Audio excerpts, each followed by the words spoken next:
Kita langsung ke Pak Cepi, ada data dari Global Firepower yang menunjukkan ini jomplang sekali Pak, peta kekuatan antara Hamas dan juga Israel. Israel 170.000 pasukan darat, sedangkan Hamas hanya 10 sampai 20.000. Apakah Hamas bisa terus menggempur Israel atau akan bermain bertahan kalau memang perang ini jangka panjang Bapak? Ya, secara matriks memang kita bisa mengatakan otomatis ini tidak berimbang ya, simetrik. Tetapi dalam teori perang yang selalu terjadi, kalau kita mempelajari sejarah perang, maka yang terjadi adalah negara-negara yang mempunyai kepentingan-kepentingan tertentu itu selalu membuat rencana menyerang, selalu membuat rencana surprise attack. Apalagi negara yang sedang konflik selalu membuat plotting sasaran-sasaran tertentu yang pada suatu ketika mereka punya peralatan akan diserang terlebih dahulu. Jadi tidak bisa kita mengatakan bahwa Hamas tuh kecil sedikit pasti diam aja kalah mudah dikalahkan, belum tentu. Dan itu terbukti dengan serangan yang mendadak seperti ini. Mengapa serangan mendadak itu terjadi sekarang itu? Itu juga satu pertanyaan besar ya. Karena kalau kita lihat combat readiness dari Israel itu tidak kurang-kurang. Tetapi mereka tetap kecolongan dalam tanda petik. Hamas telah berhasil mencuri waktu yang tepat untuk menyerang sehingga Israel merasa terdadak. Dan itu adalah teori perang yang paling klasik yang dikembangkan dari sejak Giulio Douhet yang mengatakan bahwa surprise attack adalah senjata yang paling ampuh. Kenapa? Karena mereka yang tidak siap itu akan kalah. Temporary atau seterusnya. Tapi intinya surprise attack itu adalah kunci bagaimana memenangkan pertempuran atau bahkan memenangkan perang.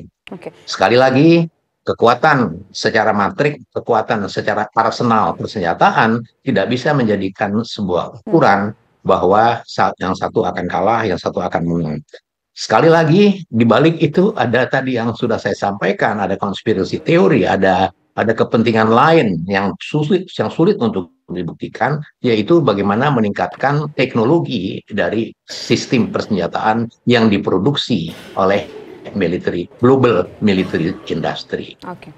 Baik, sekarang saya ingin ke Pak Yon. Pak Yon, kalau kita lihat bahwa hari ini ada informasi bahwa Amerika sudah mengirimkan sebuah kapal induknya untuk memberikan bantuan kepada Israel.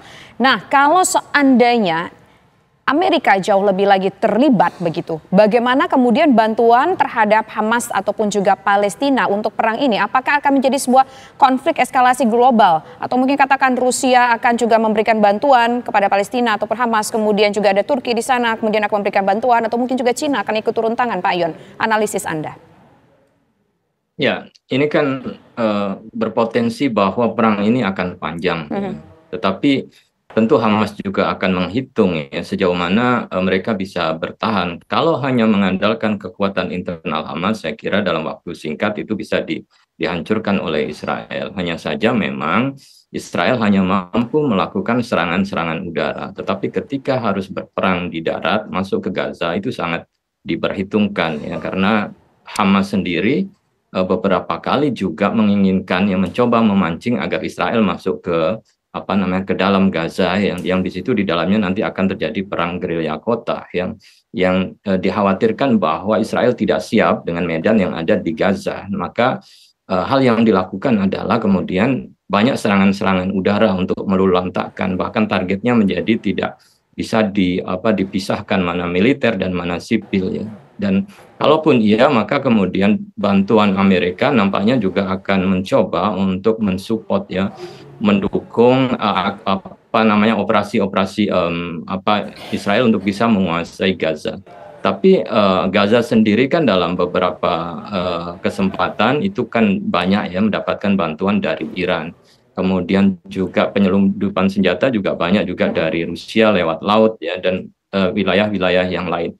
Dan uniknya juga Rusia sekarang itu dituduh mencoba untuk memanfaatkan isu Palestina untuk memecah konsentrasi Amerika dan Uni Eropa yang dianggap sudah kewalahan itu menghadapi Rusia dengan mengatakan bahwa perang ini adalah merupakan bagian dari kegagalan ya di dalam memastikan resolusi PBB dan juga upaya Barat dalam mengblok inisiatif yang dilakukan oleh Quartet ya, yang itu ada Rusia, Amerika, Uni Eropa dan juga PBB dalam menyelesaikan masalah Palestina dan selalu diblok oleh Barat. Nah, ini digunakan oleh Rusia untuk mengomentari isu yang berkaitan dengan perang ini. Padahal negara-negara Uni Eropa semuanya dalam satu paket mengutuk, tetapi Rusia nampaknya kemudian memberikan semacam posisi yang lain dan beberapa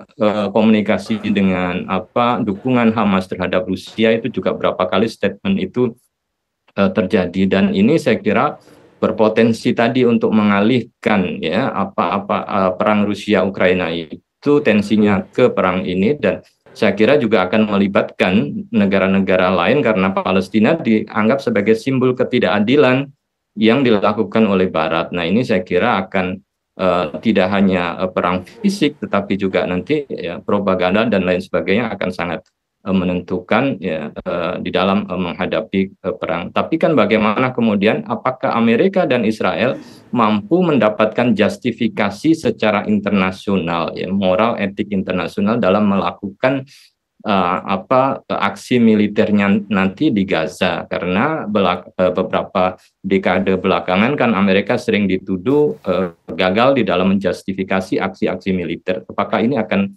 terulang kembali dengan kasus ya Gaza ini? Baik, kita ke Pak Cepi Hakim, di mana Amerika juga sudah turun tangan dengan mengerahkan USS Gerald Ford dengan 5.000 awak dan juga jet tempur kapal induknya. Apakah melihat sudah turunnya Amerika dalam perang ini akan lebih mematikan lagi Pak Cepi Hakim? Atau akan melibatkan negara lain? Ya, tidak bisa dihindari peperangan antar negara akan melibatkan banyak negara lainnya. Ya, tentu saja sekutu Israel, sekutu Hamas, Palestina dan sebagainya mempunyai kepentingan untuk mensupport koleganya atau bloknya atau apapun namanya. Dan kepentingan-kepentingan di dalam konflik yang terjadi itu menjadi sulit untuk bisa diselesaikan dengan cepat. Kenapa? Karena banyak hal yang menyangkut kepentingan-kepentingan negara tertentu. Walaupun dia menyokong katakanlah 100%, mereka tidak akan pernah benar-benar 100% untuk menyokong. Mereka akan juga mempunyai perhitungan-perhitungan yang sangat subjektif terhadap national interest mereka sendiri. Nah, apa yang terjadi di Timur Tengah itu adalah kejadian yang beruntun, yang bertahun-tahun terjadi dan setiap saat bisa terjadi. Selama perdamaian atau katakanlah sepakatan untuk berdamai di Timur Tengah itu bisa dicapai, maka kita tidak akan pernah melihat perdamaian di kawasan tersebut. Mengapa? Sekali lagi, negara-negara yang sedang berada dalam konflik setiap saat akan mengintip kesempatan yang akan mereka gunakan untuk melakukan surprise attack. Kenapa? Karena surprise attack adalah senjata yang paling ampuh untuk mengalahkan lawan. Julio Duhe mengatakan, siapa yang tidak siap, maka dia yang akan kalah. Ya. Baik, terima kasih Pak Cepi Hakim dan terima kasih juga Pak Yon sudah berbincang bersama kami. Selamat sore. Selamat sore, terima kasih. Terima kasih.